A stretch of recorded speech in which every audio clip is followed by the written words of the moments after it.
शत्रु है और दुख का कारण है सारा परिवार। इन्हें छोड़ कर निर्मल धर्म भजो चाहो यदि सुख महकार। आशा नर कोई धन पूरी बलिदान धन सेवा। प्रयोजन पाप मूल संबंधी बंधु जनों सेवा। प्रयोजन महामोह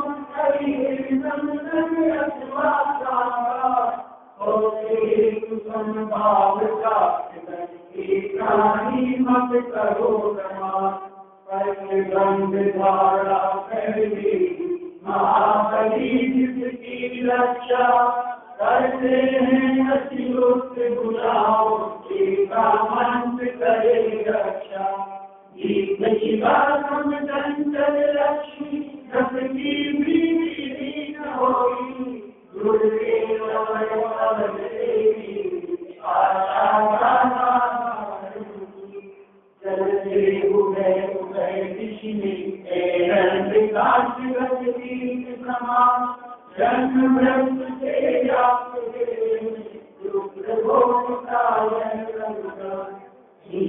मन से प्रेरित होगा विषय हरे चरणों के द्वारा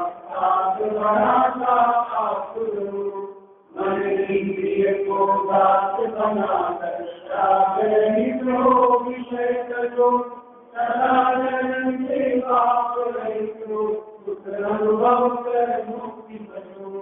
निर्धन जन धन बिना दुखिया तृष्णा से दुख में धनवान। सभी भोगते कष्ट भोगते सुख की खान। पराधीन सुख से भी अतिशय दुख का बीन करो।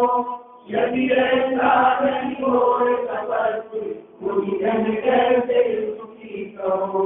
यदि ऐसा नहीं हो तपस्वी मुझे जन कैसे सुखी कहो। आत्मानुशासन नामक इस ग्रंथ में संभाव धारण करने की प्रेरणा देते हुए आचार्य देव यहाँ लक्ष्मी की अस्थिरता को बतलाते हैं, क्योंकि विशेषकर जगत में राग द्वेष का हेतु ये लक्ष्मी दिखाई देती है। धन से, लक्ष्मी से, वैभव से, संपदा से ये जीव राग करता है, और जो इसकी प्राप्ति में बाधक दिखाई देते हैं उनके प्रति ये द्वेष करता दिखाई देता है। माने राग द्वेष का कारण मुख्यतः लक्ष्मी दिखाई देती है। तो आचार्य देव यहाँ कह रहे हैं कि यदि तुम इस लक्ष्मी को अस्थिर जान लोगे, क्षणभंगुर जानोगे, तो फिर इसके प्रति अनुराग नहीं होगा। इसलिए लक्ष्मी का स्वरूप जान लो। ग्रह लक्ष्मी का तो बतला ही दिया पीछे, ठीक है ना। और चेतन लक्ष्मी का तो बता ही दिया। अब यहाँ अचेतन लक्ष्मी का स्वरूप बताते हैं। जड़ लक्ष्मी जो है, समता भाव को दृढ़ करने के लिए राज्य लक्ष्मी को त्याज्य है, यह बात आगामी छंद में कहते हैं। शार्दूल नाम का ये छंद है, देखिए। बलेर्विचलम् पट्टेन बद्धा स्वयं रक्षाध्यक्ष भुजासि पंचरवृता सामंत संरक्षिता लक्ष्मीर्दीपशिखोपमा क्षितिमताम् आपश्यतां नश्यति प्राय पातित चामरानिलते अन्यत्र काशानृणाम् द्वारा पहले महाबली जिसकी रक्षा करते हैं अतियुक्त भुजाओं से सामर्थ्य करे रक्षा चंचल लक्ष्मी रथ की वीर होई आशा क्या साधारण की। क्या कह रहे हैं? पट, पट कहते हैं वस्त्र को। पट बंद द्वारा, या फिर पट का अर्थ दरवाजे दिए जा सकते हैं। पट, घट पट आदि बोलते हैं ना अपन। पट शब्द का मतलब कपड़ा होता है, तो ये यहाँ पट बंद, पट दरवाजों को भी कहते हैं। दरवाजे बंद कर लो, पट खोल लो। तो उसके द्वारा पहले ही महाबली जिसकी रक्षा करते हैं, दरवाजे बंद गए। किसकी चर्चा कर रहे हैं ये? लक्ष्मी की, धन की बात कर रहे हैं, संपत्ति की बात कर रहे हैं। दरवाजे बंद कर दो तो कोई आएगा नहीं, कोई चुरा नहीं सकेगा।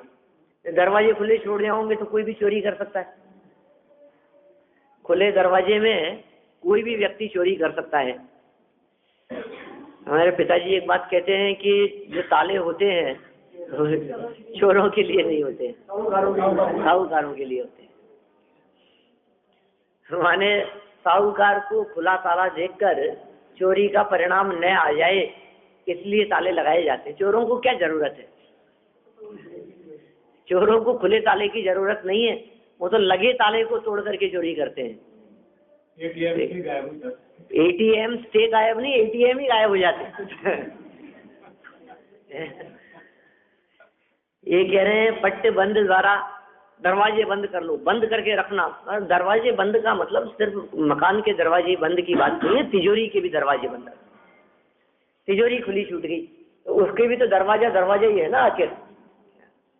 तो जो महाबलवान लोग ऐसे बंद करके उसकी रक्षा करते हैं, और इतना ही नहीं, तलवार से युक्त अपनी भुजाओं से सामर्थ्यशाली होकर सामंत लोग जिसकी रक्षा किया करते हैं, पहरेदारी किया करते हैं।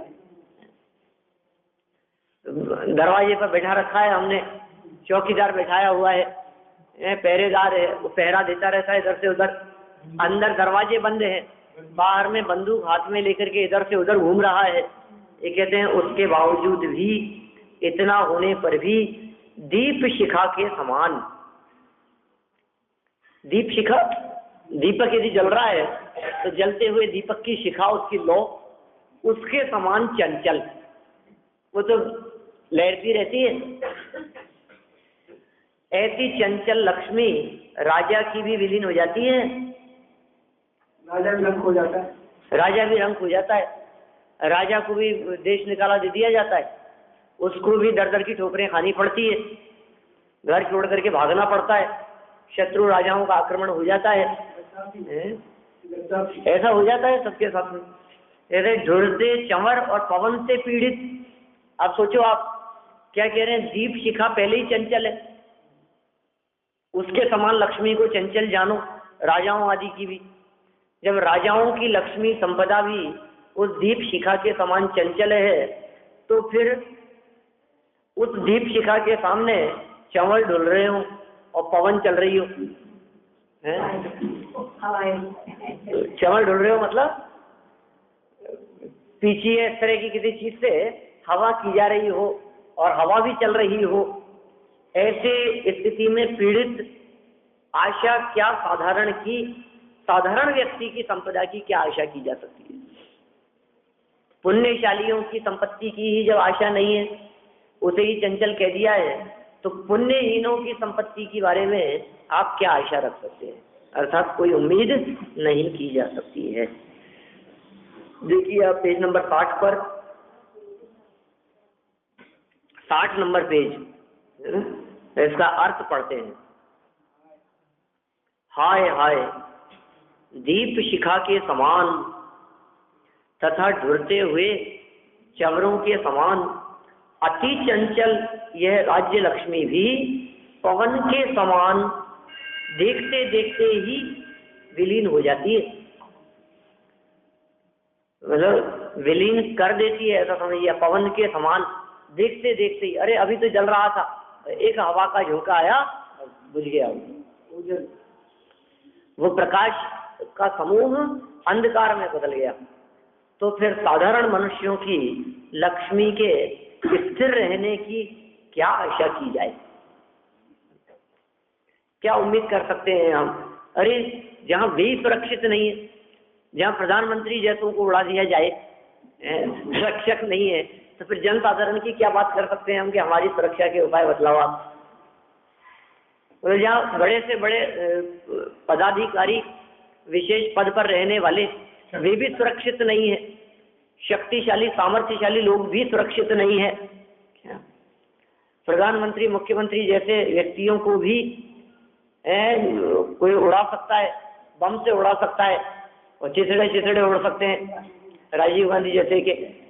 तो आप सोचिए ऐसी स्थिति में किसी साधारण व्यक्ति की रक्षा की हम बात करें, का ये कोई होता ही नहीं है ऐसा, ठीक है ना। साधारण व्यक्ति की रक्षा की कोई बात ही नहीं हो सकती है। इस राज्य लक्ष्मी को चंचल जानकर बलवान पुरुष स्वयं पटबंद बांधने के बहाने इसे निश्चल करते हैं। बलवान पुरुष है, शक्तिशाली है, और खुद जाकर के दरवाजे बंद करके बांधने के बहाने, रोकने के बहाने, सुरक्षित रखने के बहाने से निश्चल करते हैं कि अब कहीं नहीं जा सकती है, अब कोई इसे चुरा नहीं सकता, अब ये हीरा इतना सुरक्षित है कि इसको कोई नहीं चुरा सकता, अब ये जो सोना है इतना सुरक्षित है कि इसे कोई नहीं चुरा सकता। लेकिन फिर भी कोई ना कोई ऐसे आ जाते हैं बदमाश जो किसी न किसी तरह की प्लानिंग करके उसको भी चुरा करके ले जाते हैं, डॉन ऐसे, है ना। देखो, तथा रक्षाधिकारी सामंतों की खड़ग सहित भुजाओं रूपी वज्र पंजर से इसकी रक्षा की जाती है। ऐसी बात नहीं कि रक्षा करने वाला कोई नहीं था साहब, लावारिस पड़ा था वो हीरा, कोई भी उठा करके ले जाए। अरे अरे रक्षा करने वाले बहुत थे, क्या बहुत सुरक्षा की हुई थी उनकी।